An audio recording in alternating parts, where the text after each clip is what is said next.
After the apocalypse hit, I got bound to a baby-making system. All I had to do was thrust my hips at someone, and they'd get pregnant with my kid. Didn't matter if they were a guy or girl. So when the boss was hunting me down and I was completely cornered, I stiffened up and gave him 2 quick thrusts. Think it through, you kill me and your kid grows up without a dad. After the apocalypse hit, monsters started overrunning the earth. To survive, everyone scrambled to bond with the system. Some people got the CEO system. Just snap your fingers and monsters go bankrupt. Some got the succubus system. Just flash a flirty look and any monster falls head over heels. But me? I got stuck with the most useless one, the baby-making system. The second I read what was on the screen, I completely lost it. My teammate Chen Pen was cracking up beside me. It's the apocalypse and someone's out here prepping a cozy romance novel? Can't even keep yourself alive and you want to have babies? You're so trash. No wonder you got stuck with a useless system like this. What he didn't see, though, was the fine print at the very bottom. After binding the baby-making system, the host only needs to perform a hip thrust at any living creature, and that creature will instantly become pregnant with your child. I let out a gasp. Guys can get pregnant too? Yep, men even get double the pregnancy speed, and if it's a rooster, it'll lay an egg on the spot. I took a sharp breath when I heard that. Then I heard Chen Peng still going off. A useless system like yours doesn't deserve to be on our team. But I mean, you're kinda cute looking. Why don't you tag along with me? Keep me happy and I might just protect you. I quietly stood up, stepped back a meter, looked at him, then did the move the system taught me. I thrust my hips right at him. What are you doing? That's disgusting. I rolled my eyes. That's disgusting? You're way too soft, dude. Chen Peng got mad and charged at me. Then the next second his belly dropped and he collapsed to the ground. What's going on? Why is my stomach so big? Because you're pregnant with my kid. I pulled up the system notification and he finally read that line of text. He freaked out immediately. Someone grab him. He activated the CEO system and started snapping his fingers at me like crazy. But nothing happened. I make $3,000 a month, flat broke, nothing to bankrupt. Then the girl on our team rushed over and hit me with the succubus system without warning.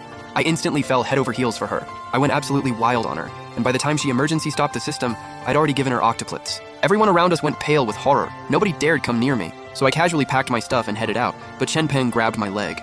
You can't leave, you got us pregnant. You think you can just walk away? I kicked him off, let out a scoff, and dropped the classic line. How do I even know whose kid that is?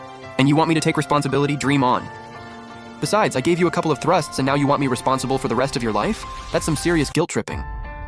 Then I walked off like a boss. On the way out, I gave a city bus a couple of thrusts, and it popped a mini car right out of its rear.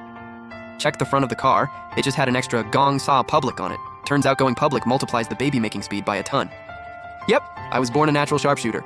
After leaving the refugee camp, I started living life on my own terms, snagging tanks, skipping out on restaurant bills, basically doing whatever I wanted. Whenever someone came at me with trouble, I just kept thrusting at them. The people who were about to kill me would start bawling, begging me to make things official. I'd agree every time, then dip the moment they weren't looking. Kept up that lifestyle for about half a month. Then one day, just as I was heading out, my arms and legs got tied up. Everything went dark and a bag got thrown over my head. When I opened my eyes again, I was inside a massive, gorgeous palace. Lined up on both sides were people with giant baby bumps, creepy-looking monsters, survivors with their arms crossed, all staring at me with pure resentment. Vampire Lord, this is the scumbag. He's been running wild on our territory, knocked up over a dozen people and refuses to take responsibility.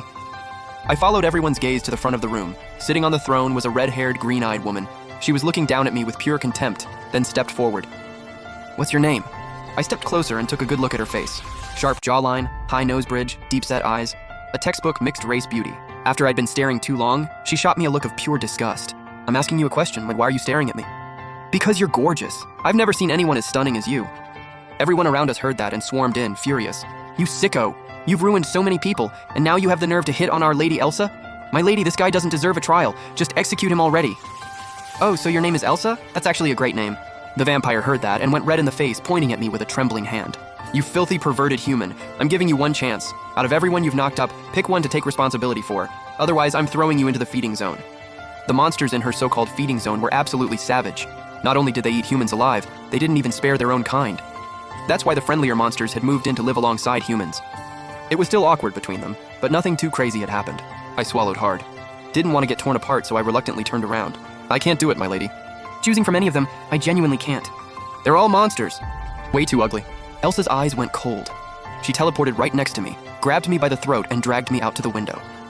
Fine. No need to send you to the feeding zone then. I'll just smash you into dust right here. I looked down at the cliff below and grabbed her arm for dear life, begging her not to. Just as she was about to let go, I gritted my teeth, pushed every ounce of strength into my core, and thrust hard right at her. Elsa's belly grew instantly. I was nearly choking, pointing at her belly with a weak voice. You're carrying my child. Think it through. You kill me, and your kid grows up without a dad. Elsa froze, looked down in horror at her rapidly growing belly, then threw me onto the floor. What did you just do to me? I looked at her with a little smile and pulled out the classic line again. Don't all women want to be moms? I just helped you make that dream come true. What? One's not enough for you? Just as I was about to make another move, Elsa tackled me and pinned my waist down hard. Enough, stop moving! Hearing the commotion, a few ministers rushed in, and the moment they walked through the door, they saw Elsa clinging to me, her belly visibly swollen. They all froze in shock. Then came a furious roar. Get out! Go get the doctor! A moment later, a pale-skinned vampire with fangs walked in.